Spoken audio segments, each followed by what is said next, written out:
everyone, welcome back to my channel Solution with Engineer सारा।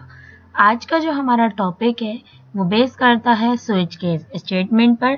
आज हम पढ़ने वाले हैं switch case statement in JavaScript and how to implement switch case and what is mean by switch case.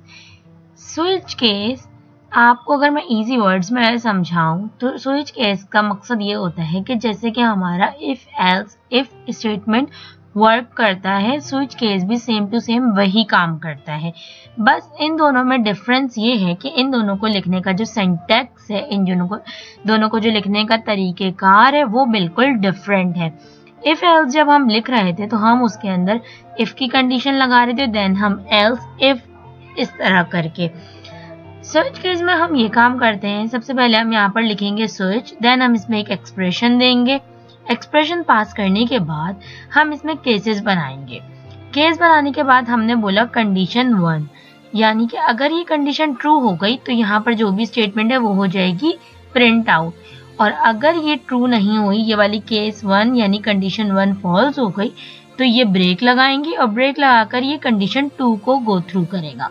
जब ये condition 2 पर move on करेगा, अगर ये स्टेटमेंट ट्रू हो गई तो ये यहाँ पर जो भी स्टेटमेंट प्रिंट आउट हुई भी होगी वो प्रिंट होकर हमें शो हो जाएगी हमारे वेब पेज पे। अदरवाइज अगर ये भी फॉल्स हुई तो ये लास्ट में डिफॉल्ट के साथ इस स्टेटमेंट पर मूव करेगा और इसको प्रिंट करके दिखाएगा। चलिए इसको और अच्छे से समझते हैं with the help of implementation.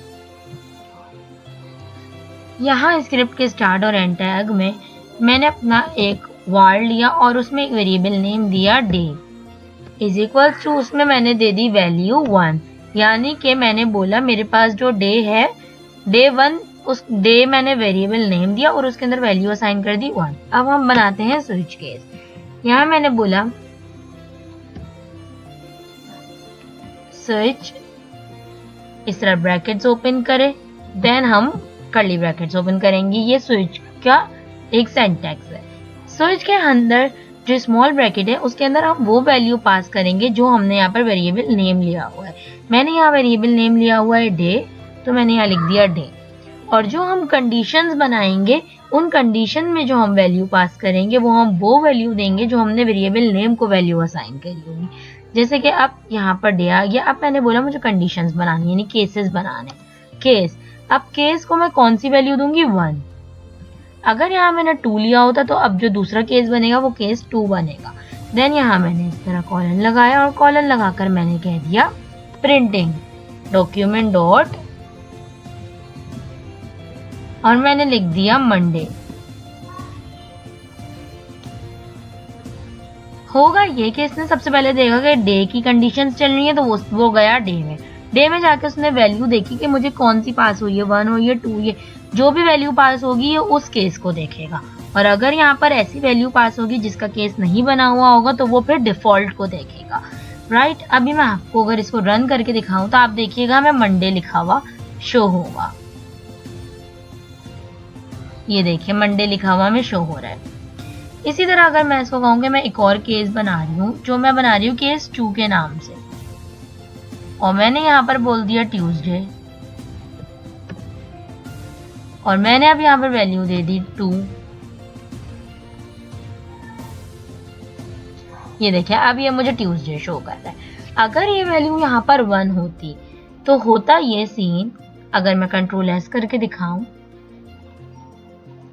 तो ये मुझे मंडे और ट्यूसडे एक साथ लिखा हुआ दे रहा है, बट मुझे सिर्फ एक ही वैल्यू चाहिए ना, क्योंकि जाहिर सी बात है यहाँ पर अभी मेरा केस 1 है। इट मीन्स यहाँ पर मेरी स्टेटमेंट ट्रू हो गई और मुझे सिर्फ यही प्रिंट आउट चाहिए। I don't need case 2। तो मैं यहाँ पर इसको इस तरह से समझाऊंगी ब्रेक कीवर्ड लगाकर। अब इससे इसको ये बात समझ आ गई कि जब ये स्टेटमेंट ट्रू होगी तो सिर्फ इसी को प्रिंट आउट करना है, ब्रेक के बाद आगे नहीं बढ़ना। ये देखिए सिर्फ मंडे शो हो रहा है। इसी तरह यहाँ पर सिमिलरली मैं और केसेस बना लेती हूँ 7 डेज वीक के।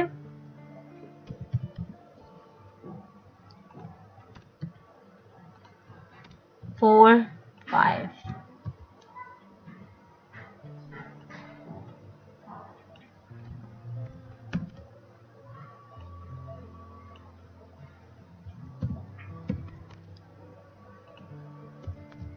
मैंने 7 केसेस अपने पास इम्प्लीमेंट कर लिए, case 1, case 2, case 3, case 4, case 5, case 6।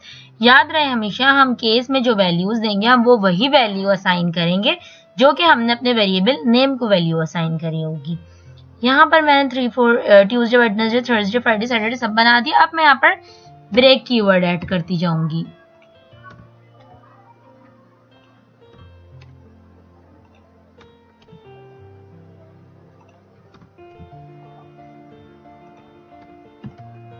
और आखिर में मैंने बोला डिफॉल्ट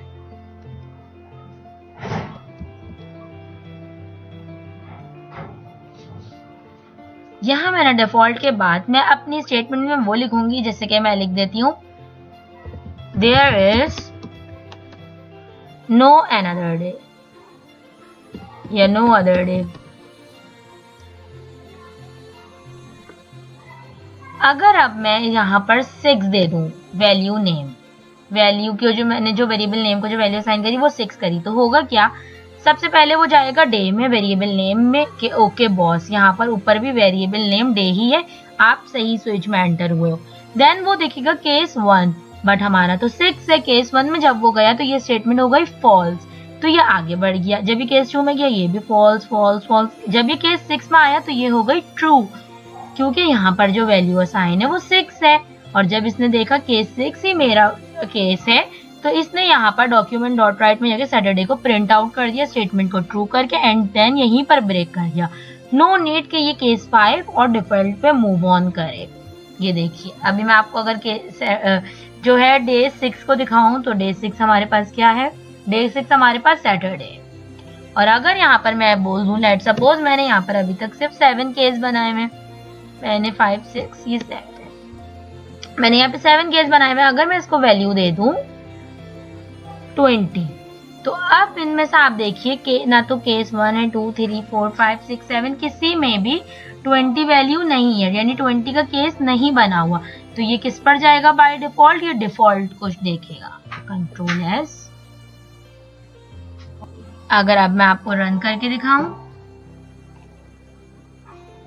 ये देखें there is no other day, यानी कि हमारे पास 20 का कोई डे नहीं। तो इसी तरह स्विच केस जो है वो इफ एल्स इफ की तरह ही कंडीशंस पर वर्क करता है, और बस इनको लिखने का जो सिंटैक्स है वो डिफरेंट होता है। यहाँ पर मैंने डेज की एग्जांपल दी है, आप अपने पास बहुत सारी इम्प्लीमेंटेशंस हैं उनको करके देखिए, मंथ्स पर करके देख लीजिए। 12 जैसे कि 12 मंथ होते हैं तो हर मंथ बनाए, month 1 January, month 2 Feb, March, April and so on, इस तरह करके आप अपने पास इम्प्लीमेंटेशन करिए। अगर कोई प्रॉब्लम हो तो मुझे फीडबैक दीजिएगा।